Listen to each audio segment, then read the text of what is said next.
Saudara-saudari yang terkasih dalam Tuhan, mengapa kok Tuhan memberikan perumpamaan kepada kita tentang 5 gadis yang bijaksana dan 5 gadis yang bodoh ini? Mungkin ada bisa yang menjawab? Mengapa? Untuk yang ibu-ibu mungkin, itu persoalan gadis. Saya sudah menikah, tentu saya lebih bijaksana. Ya, yang sudah menikah. Saya juga gitu. Saya sudah ditabiskan kok. Ya. Itu untuk anak-anak yang kurang berpengalaman atau masih gadis-gadis itu dikatakan gitu. Apakah seperti itu? Kita menghindar dari untuk masuk dalam golongan 5 gadis bijaksana atau 5 gadis yang bodoh itu tadi. Mengapa kira-kira?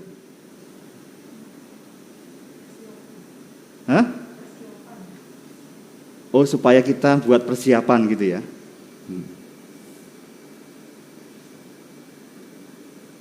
Ada lagi?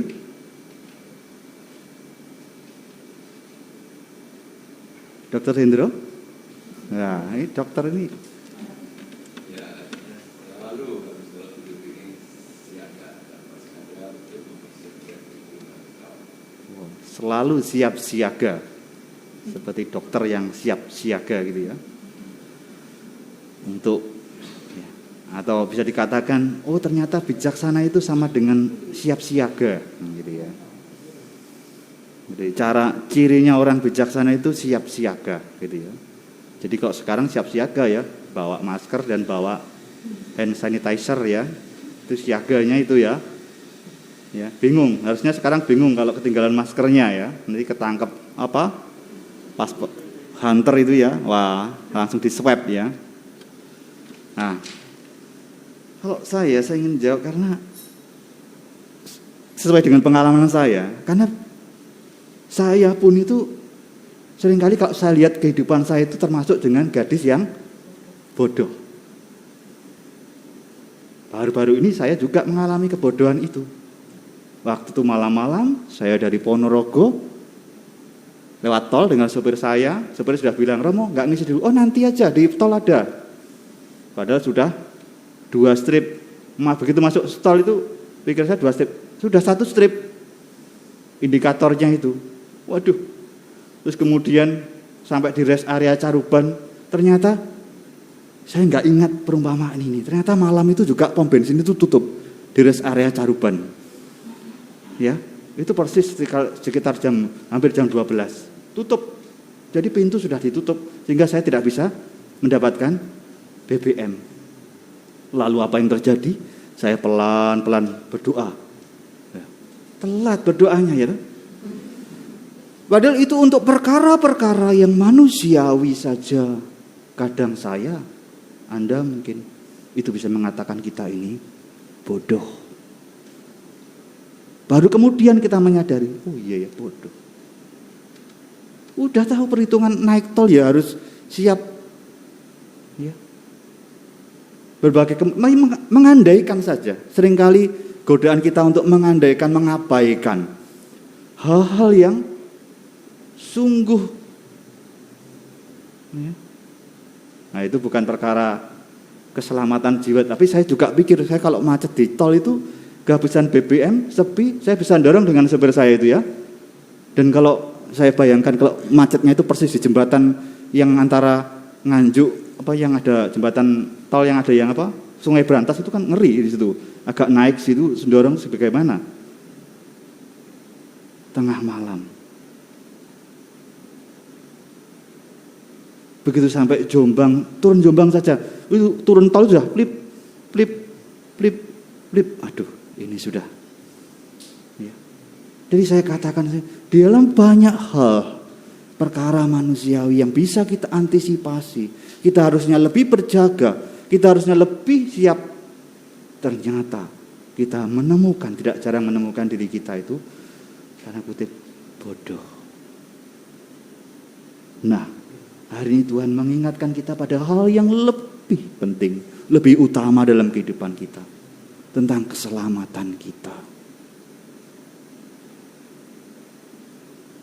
Kalau sudah demikian, apakah kita tetap saja mengabaikan, iman itu soal nanti, berdoa itu soal nanti, adorasi itu nanti saja kalau saya sudah punya waktu, kalau saya sudah longgar, kalau saya sudah, panggilan itu soal nanti.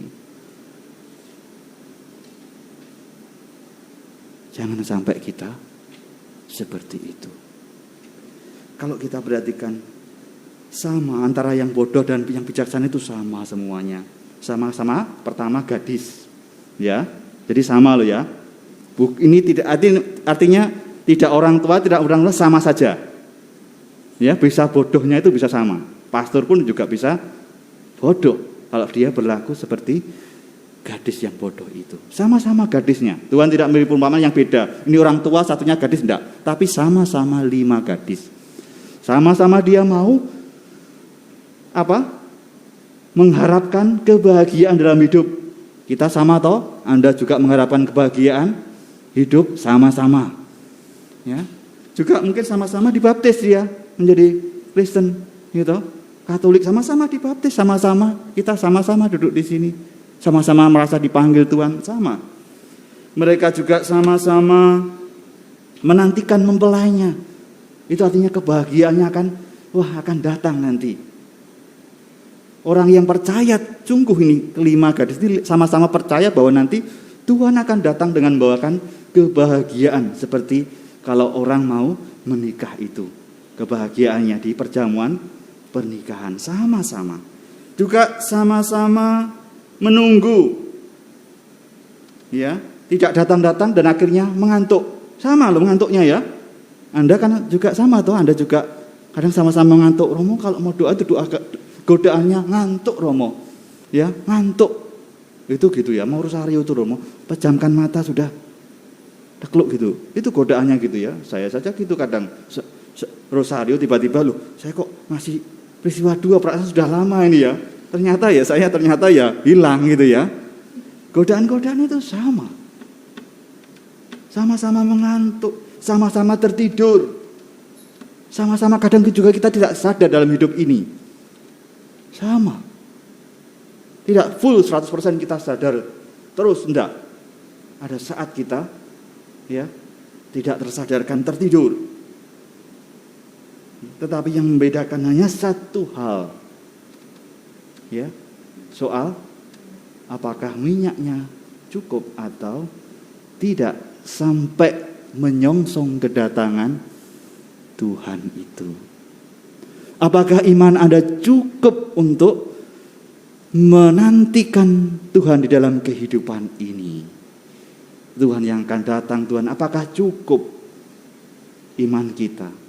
Apakah cukup kebaikan-kebaikan kita yang ibaratnya itu adalah minyak itu?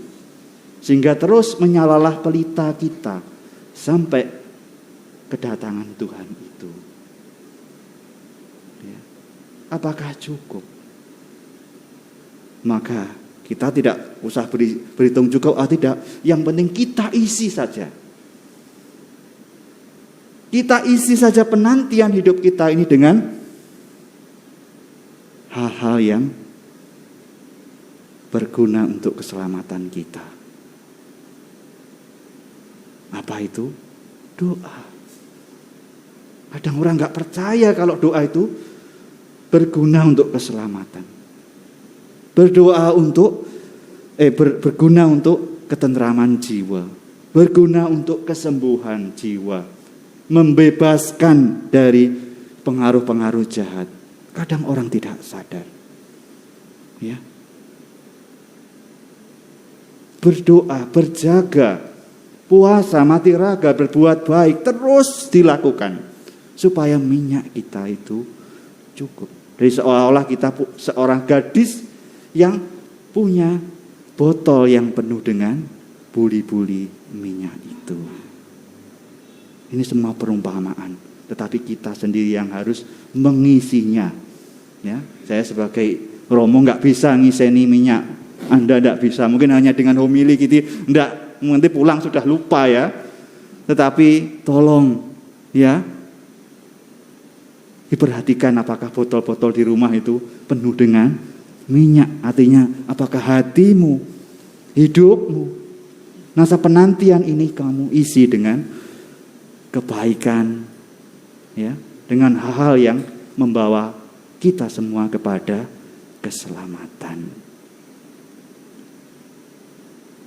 Tuhan berikan perumpamaan ini, akhirnya alasannya adalah Tuhan mau kita itu hidup bijaksana. Tujuannya agar kita tidak jatuh seperti gadis yang bodoh itu. Maka mari kita ingat kata bodoh dan kata bijaksana pada hari ini. Dan kita pilih yang bijaksana. Kita isi kehidupan kita, penantian kita ini dengan kebaikan, doa, dan hal-hal yang membawa kita kepada keselamatan. Amin.